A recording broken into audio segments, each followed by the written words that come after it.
The morning of August 7th, 1942, on Guadalcanal's northern beaches, a Marine Corps gunnery sergeant named Mitchell Page stood behind a Browning M1919 machine gun and watched something that made no tactical sense.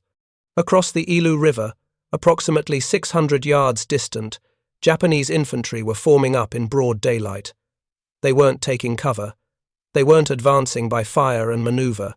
They were assembling in formation, as if preparing for a parade ground demonstration. Page had been a Marine for 11 years. He'd qualified expert with the Springfield M1903 rifle every year since boot camp. He understood what 600 yards meant in terms of effective rifle fire.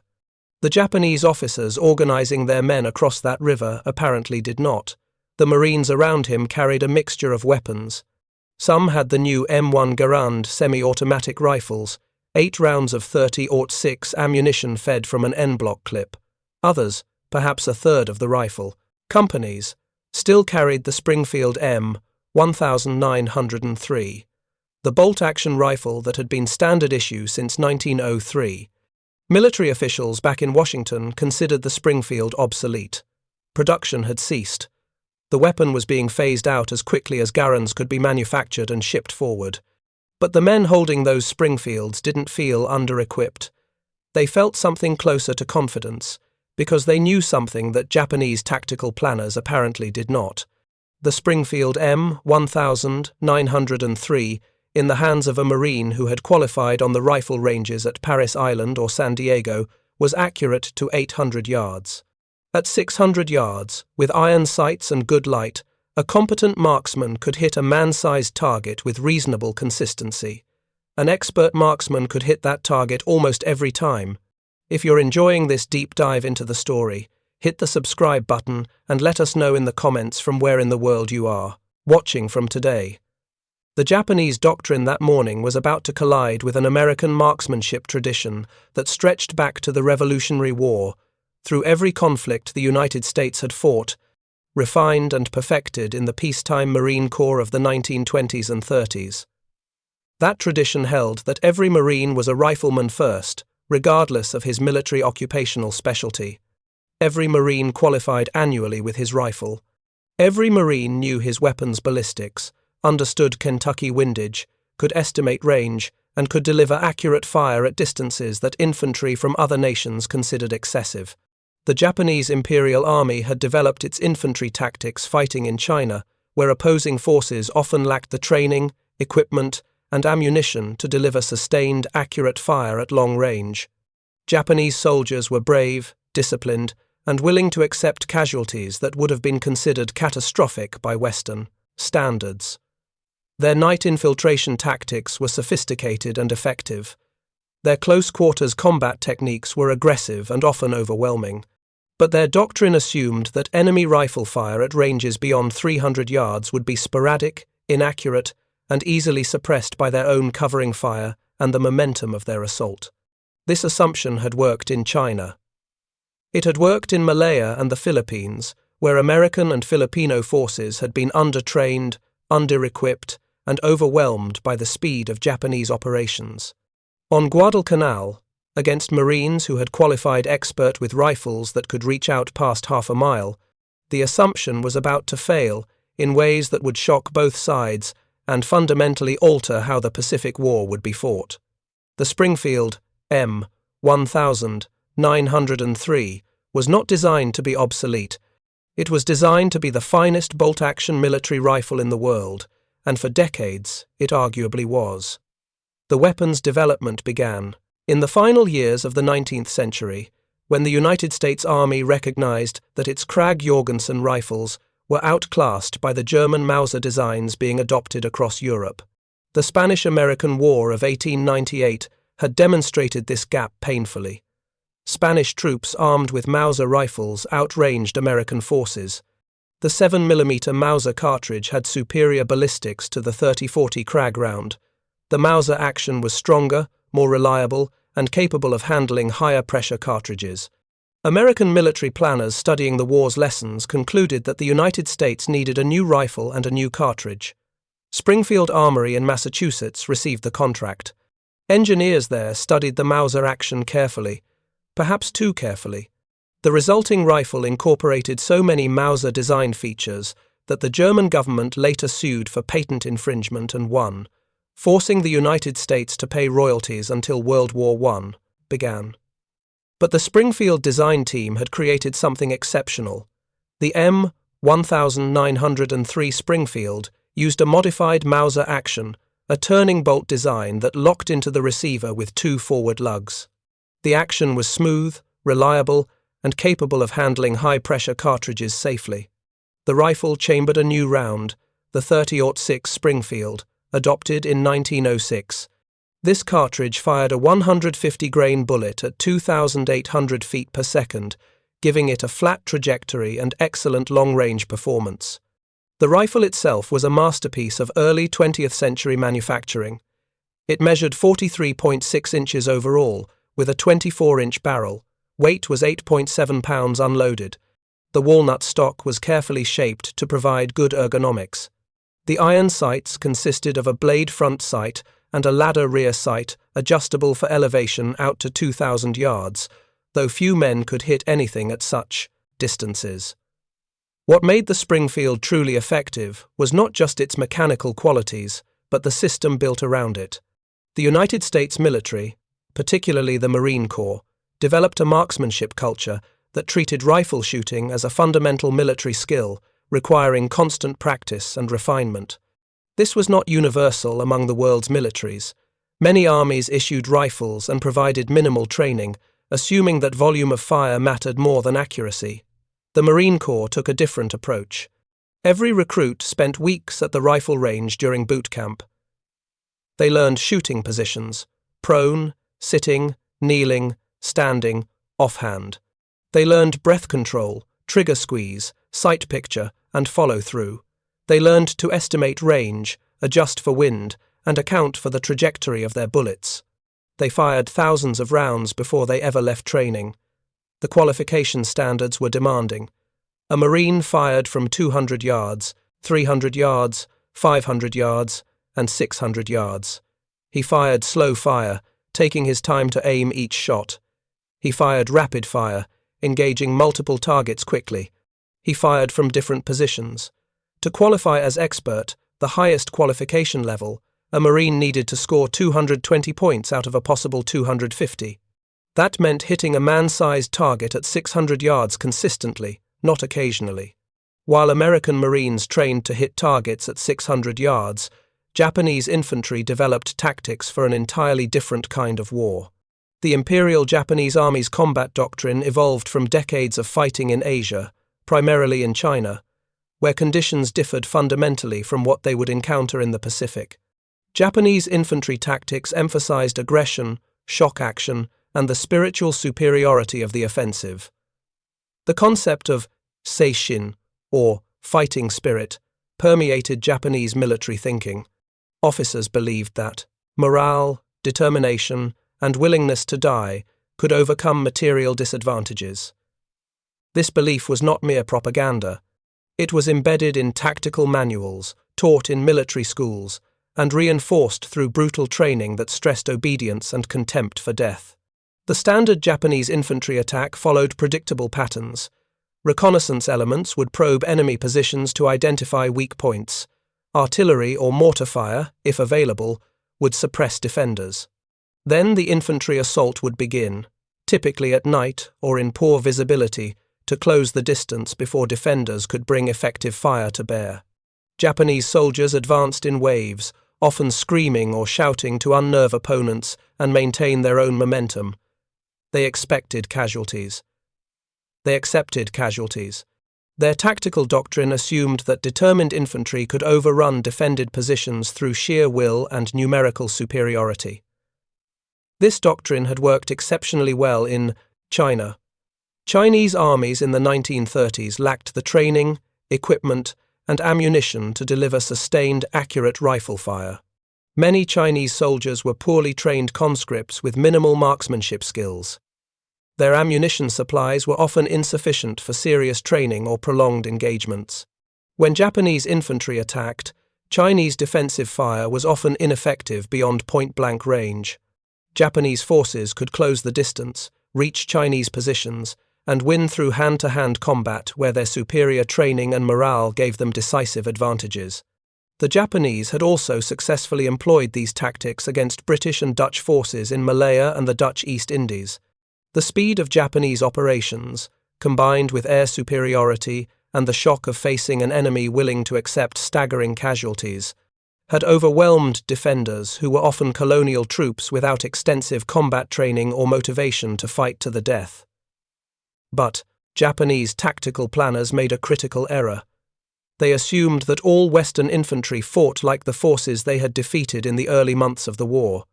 They did not understand that the United States Marine Corps represented something different, an organization that had spent the 1920s and 30s refining its skills during peacetime, training to standards that most military organizations would have considered excessive.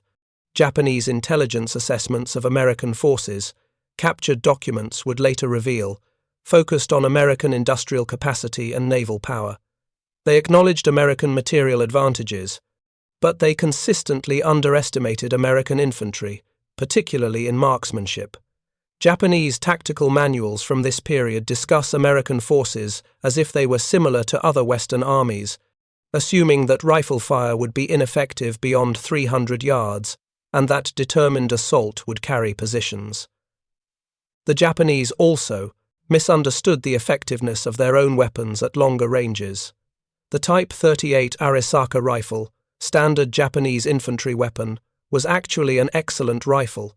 It fired a 6.5mm round with good accuracy and flat trajectory. But Japanese training emphasized volume of fire and bayonet charges over precision marksmanship. Japanese soldiers qualified at shorter ranges than Americans. They spent less time developing long-range shooting skills. Their tactical doctrine simply didn't require it, because in their experience, combat was decided at closer ranges. The Marines who landed on Guadalcanal in August of 1942 were not the unprepared force that Japanese intelligence predicted. The 1st Marine Division, commanded by Major General Alexander Vandergrift, had been training for amphibious warfare for over a year. Many of the junior officers and senior enlisted men were peacetime regulars who had spent years mastering their craft. The marksmanship skills these Marines brought to Guadalcanal represented the culmination of 2 decades of peacetime training. During the 1920s and 30s, when military budgets were minimal and the Marine Corps numbered only around 20,000 men, rifle training remained a constant priority. Every Marine, regardless of his specialty, went to the rifle range annually. Cooks, clerks, radio operators, and headquarters personnel all qualified with the Springfield. The qualification course was standardized and demanding. Marines fired at targets representing a standing man at 200 yards, a kneeling man at 300 yards, and a prone man at 500 and 600 yards. The A target used at long range measured 20 inches wide by 39 inches tall, approximating the visible portion of a prone enemy soldier. Scoring rings were clearly defined. A hit anywhere on the target counted, but higher scores required hitting closer to center mass. To qualify, as expert, a Marine needed to score 220 out of 250 possible points. This required consistent accuracy at all ranges. At 600 yards, with iron sights and a 10-mile-per-hour crosswind, this was not easy. The bullet drop at that distance was approximately 75 inches. A Marine had to adjust his sight picture or hold over the target significantly. He had to account for wind drift, which could push the bullet 12 to 15 inches off course. He had to control his breathing, squeeze the trigger smoothly, and follow through properly. Approximately 30 to 40% of Marines qualified as expert in the pre-war years. Another 40 to 50% qualified as sharpshooter, requiring 190 points. The remainder qualified as marksman, requiring 170 points. Even marksman qualification required consistent hits at 300 yards and some success at longer ranges. No Marine left boot camp without demonstrating basic competence with his rifle at extended distances. The Springfield M1903 these Marines carried was ideally suited for this kind of precision shooting.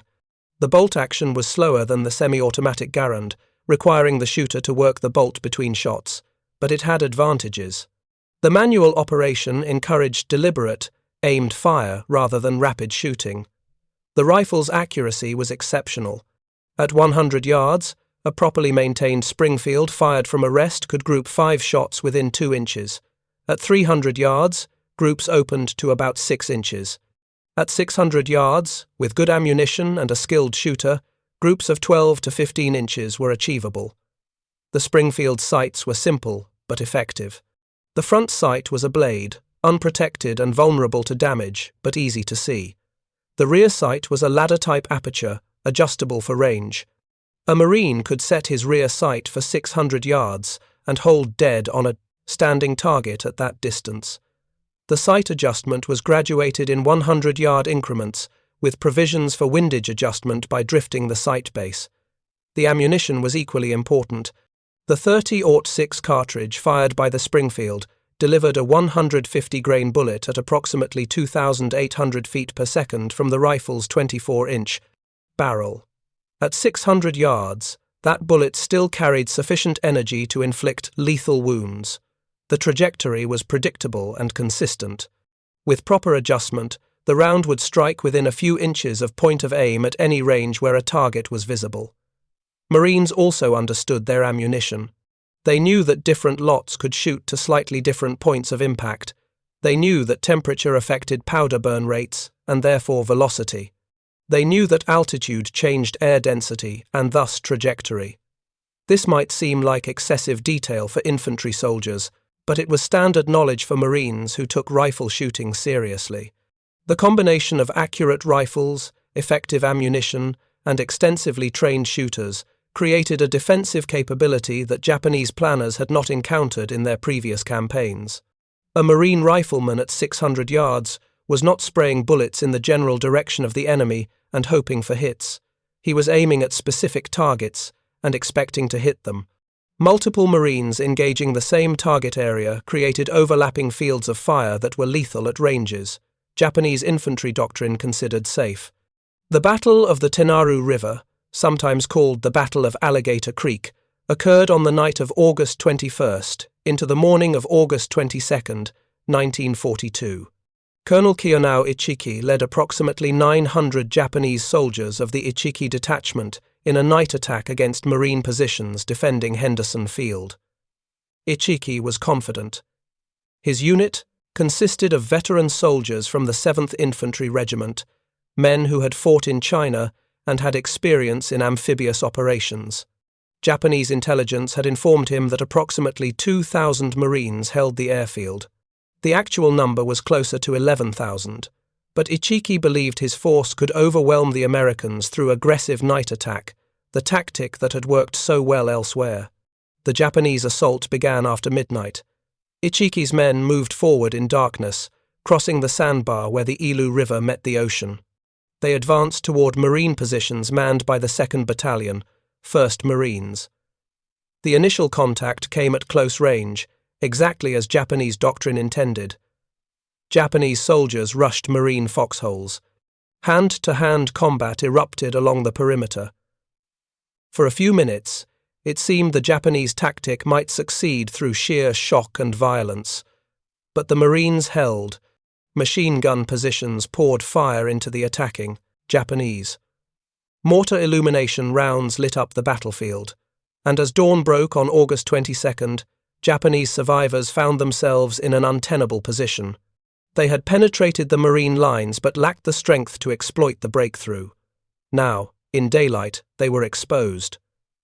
Marine officers adjusted their positions. Companies maneuvered to envelop the Japanese force. Artillery forward observers called in fire missions. And Marines with Springfield rifles, the supposedly obsolete weapons, moved to positions where they could engage Japanese soldiers at ranges exceeding 500 yards. Corporal Edward Ahrens, a squad leader in the 2nd Battalion, later described what happened. He had carried a Springfield since boot camp in 1939. He had qualified expert every year. On the morning of August 22nd, he found himself on the eastern flank of the Marine position, with clear fields of fire across the river mouth where Japanese soldiers were, attempting to regroup. Arens estimated the range at approximately 550 yards.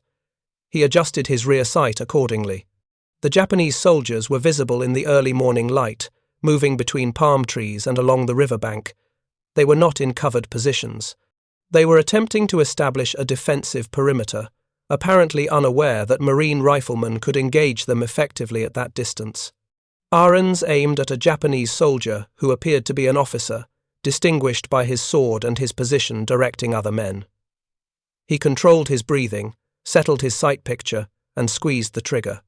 The Springfield bucked against his shoulder. Through the scope of his rifle sight, he saw the Japanese officer fall. He worked the bolt, ejecting the spent cartridge and chambering a fresh round. He selected another target, another squeeze, another shot, another hit. Other Marines along the line were doing the same. The crack of Springfield rifles punctuated the heavier sounds of machine gun fire and mortar explosions. Japanese soldiers, 500 to 600 yards distant, were being hit by aimed rifle fire, falling wounded or dead before they understood where the shots were coming from. The effective range of this fire shocked Japanese survivors. If you find this story engaging, please take a moment to subscribe and enable notifications. It helps us continue producing in-depth content like this. First Lieutenant Tadao Abe, a platoon leader who survived the battle and was captured weeks later, told American interrogators that he could not understand how Marines were hitting his men at such extreme ranges. He had assumed that American rifle fire would be ineffective beyond 300 yards, as it had been in other engagements against colonial forces. The sustained accuracy of Marine fire at 500 yards and beyond seemed impossible. The mathematics of the engagement were brutal. A Marine with a Springfield at 600 yards had perhaps a 30 to 40% probability of hitting a man-sized target with a single aimed shot, assuming good conditions and an expert marksman. Against a stationary or slowly moving target, with time to aim properly, that probability increased. With multiple Marines engaging the same target area, the probability of hits became near certainty. The tactical implications became clear through subsequent engagements across Guadalcanal. Japanese forces continued to attack throughout August, September, and October of 1942. Each attack followed similar patterns. Japanese infantry would attempt to close with Marine positions, usually at night, seeking to reach the close quarters combat where their tactics were most effective.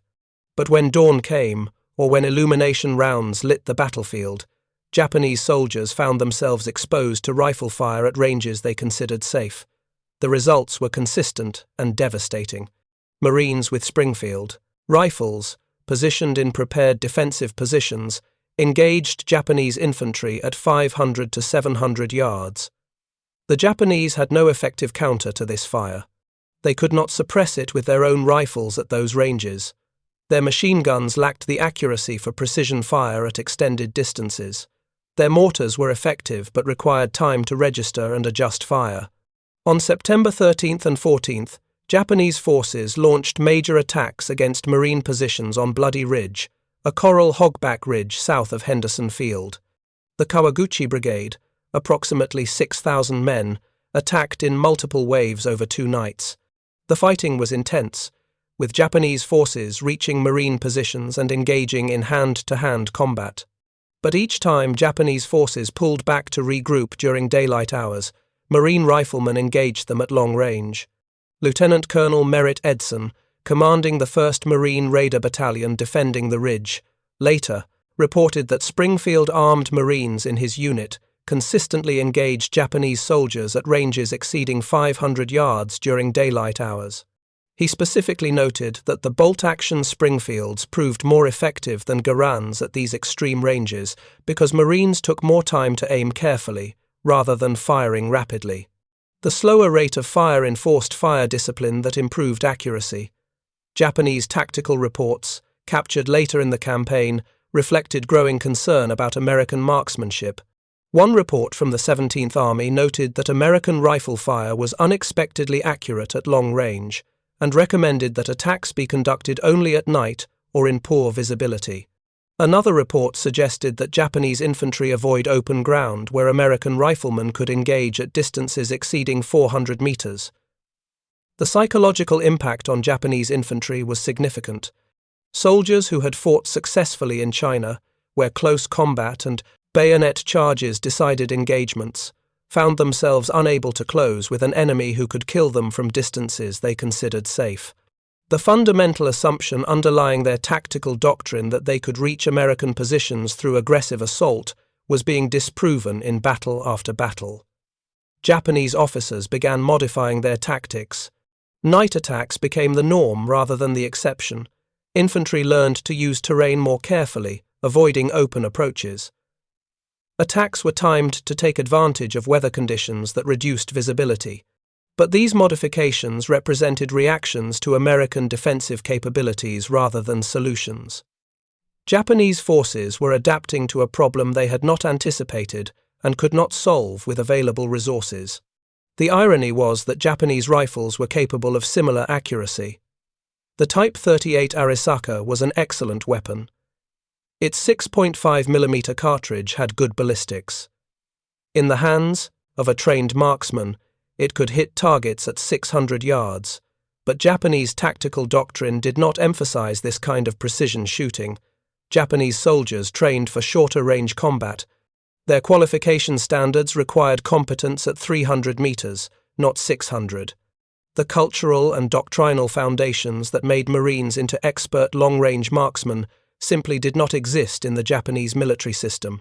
The Guadalcanal campaign lasted 6 months, from August 7th, 1942, to February 9th, 1943. During that time, Japanese forces committed approximately 36,000 troops to the island. American forces, primarily Marines with Army units reinforcing later, numbered approximately 60,000 at peak strength. The casualty figures tell a stark story of tactical mismatch. Japanese forces suffered approximately 19,000 killed in action on Guadalcanal. Another 9,000 died from disease, primarily malaria, and dysentery, exacerbated by inadequate supplies and medical care. Approximately 1,000 were captured, a remarkably low number reflecting Japanese soldiers' reluctance to surrender. Total Japanese casualties exceeded 29,000 men, roughly 80% of forces committed. American casualties were substantially lower. Approximately 7,000 Americans were killed, wounded, or missing during the campaign. Marine infantry units bore the brunt of the fighting, but even in the most heavily engaged battalions, casualty rates remained below 50%. The disparity in casualty ratios reflected not just better logistics or medical care, though those factors mattered. It reflected fundamental differences in tactical effectiveness. Japanese after-action reports from Guadalcanal, captured when American forces overran Japanese headquarters positions on other islands later in the war, reveal a military establishment struggling to understand what had gone wrong. One report from a Japanese battalion commander noted that his unit had lost 60% of its strength in a single week of fighting, with most casualties occurring during daylight hours from long-range rifle fire that prevented his men from maneuvering into attack positions. Another report, from a regimental commander, specifically mentioned American marksmanship as a critical factor in Japanese tactical failures. He wrote that American riflemen engage our soldiers at ranges exceeding 500 meters with accuracy that prevents movement in daylight. Our soldiers must remain concealed or accept casualties that make coordinated attack impossible.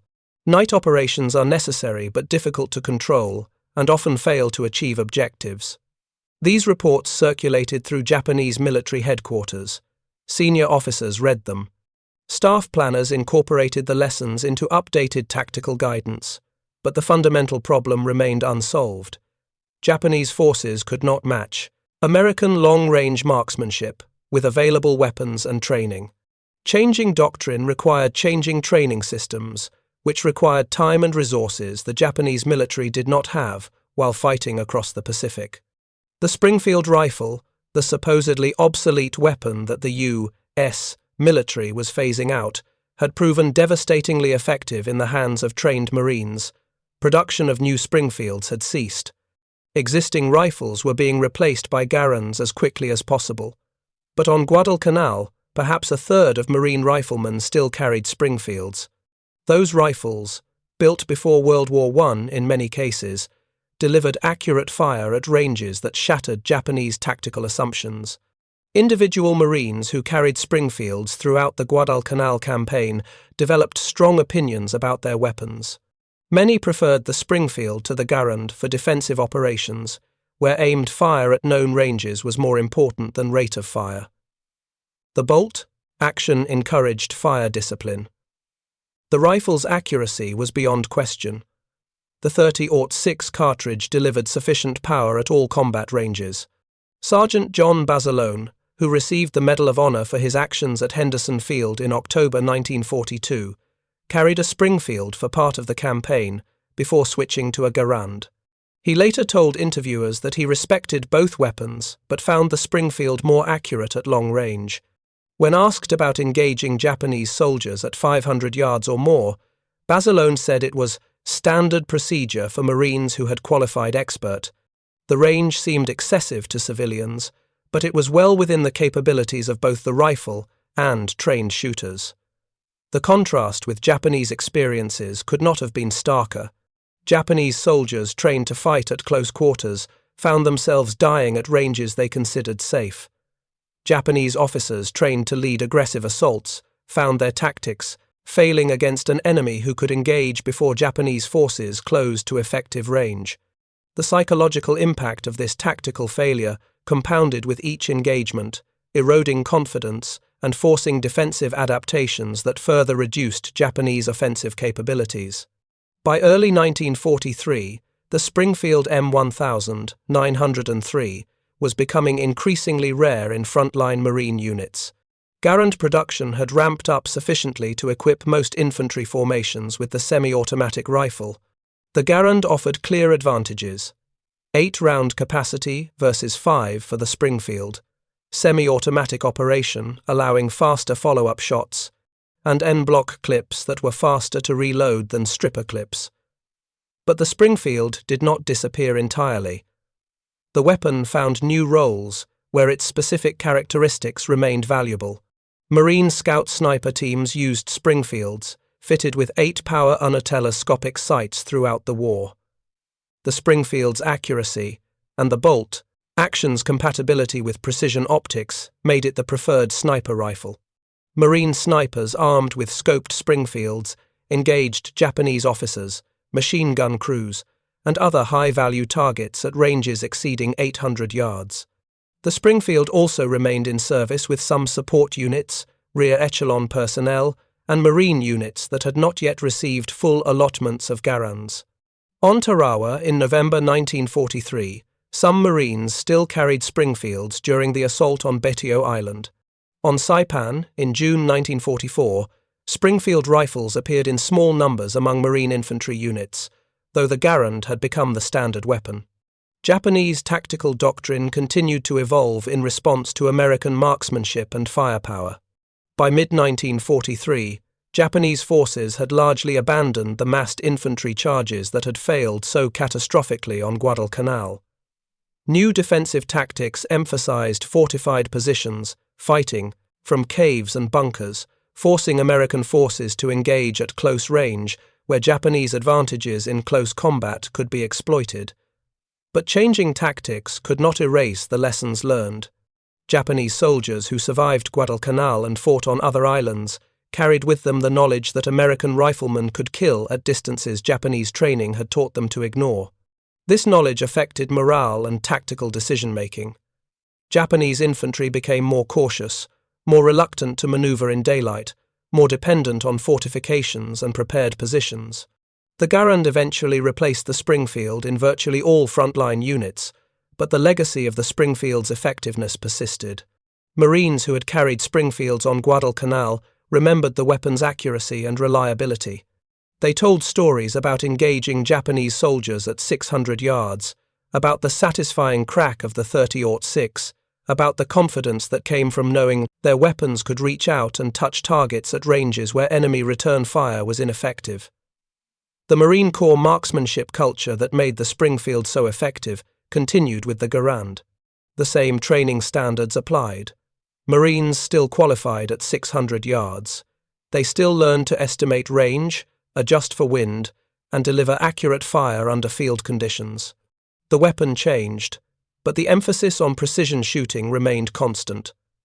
Post-war analysis of Pacific combat operations consistently identified American small arms proficiency as a significant tactical advantage. Japanese tactical doctrine, developed fighting opponents with inferior training and marksmanship, proved inadequate against American Marines, who could deliver accurate rifle fire at ranges Japanese planners considered excessive. This was not a marginal advantage. It was a fundamental tactical superiority that shaped battle outcomes from Guadalcanal forward. The Springfield M1903 eventually passed into obsolescence. By the end of World War II, few remained in frontline service. The weapon was relegated to training roles, then to reserve stocks, then to surplus sales and collectors' markets. But for a critical period in the Pacific War, when Marines defended Henderson Field and fought for control of Guadalcanal, the Springfield proved that obsolescence is a relative term. A weapon is only obsolete if it cannot perform its mission. Against Japanese infantry tactics at Guadalcanal, the Springfield performed its mission exceptionally well. The story of the Springfield rifle on Guadalcanal reveals a fundamental irony about military preparedness and technological progress. The United States military in 1942 was in the process of replacing what it considered an obsolete bolt-action rifle with a modern semi-automatic weapon. This replacement represented genuine technological advancement. The Garand was objectively superior in most tactical situations, offering faster rate of fire and greater ammunition capacity. But the obsolete Springfield, in the hands of Marines trained to use it properly, proved devastating against an enemy whose tactical doctrine assumed that rifle fire would be ineffective at ranges where the Springfield excelled. The weapon worked not because it was technologically advanced, but because it matched the tactical situation and the training of its users. A slower-firing, manually operated rifle encouraged aimed shots rather than rapid fire. This aligned perfectly with the defensive situations Marines faced on Guadalcanal. The Japanese made the opposite error. They possessed weapons capable of matching American rifles in accuracy and range. The Type 38 Arisaka could engage targets effectively at 600 meters. But Japanese tactical doctrine and training did not emphasize long-range precision shooting. Japanese soldiers learned to fight the battles their doctrine anticipated close range, engagements decided by shock action and bayonet charges. When they encountered an enemy who could kill them at ranges, their training had taught them to ignore. Their tactical system had no effective response. This was not a failure of Japanese courage or fighting spirit. Japanese soldiers on Guadalcanal fought with remarkable tenacity under appalling conditions.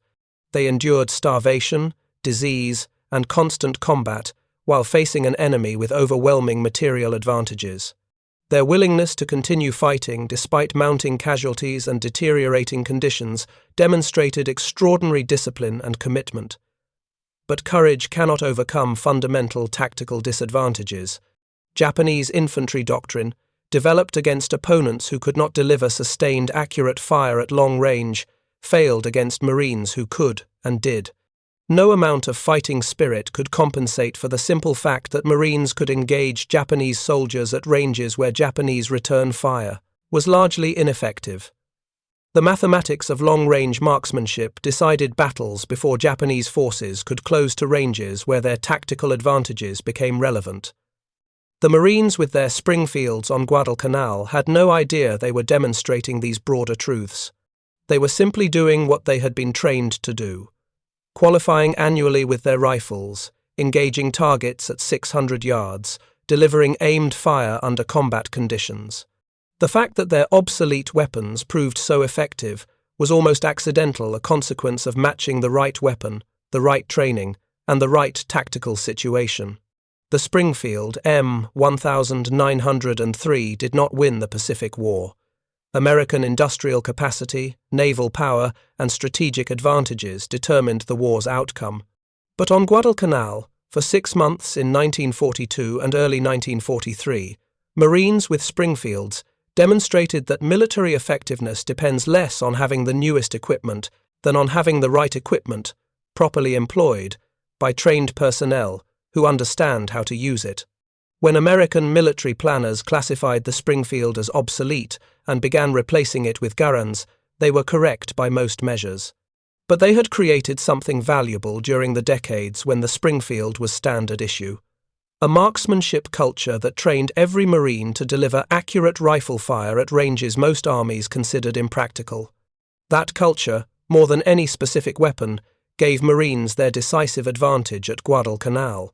Japanese tactical planners, studying American forces before the war, focused on industrial capacity and material advantages.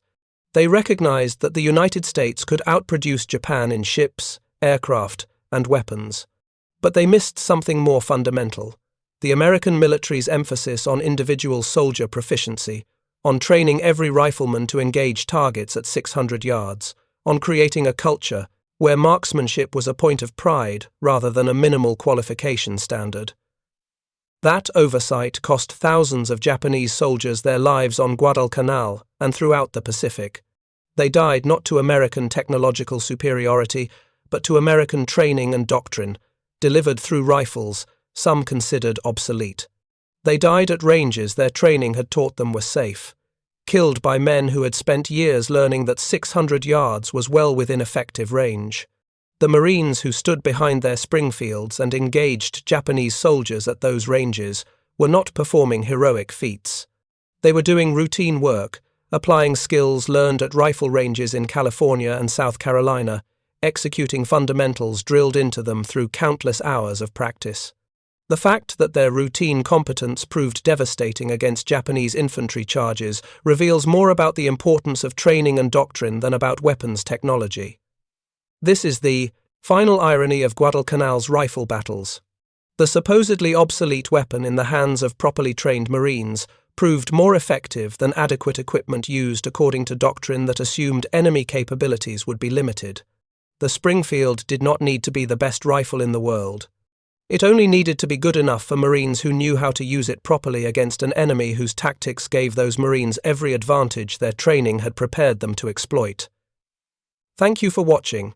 For more detailed historical breakdowns, check out the other videos on your screen now, and don't forget to subscribe.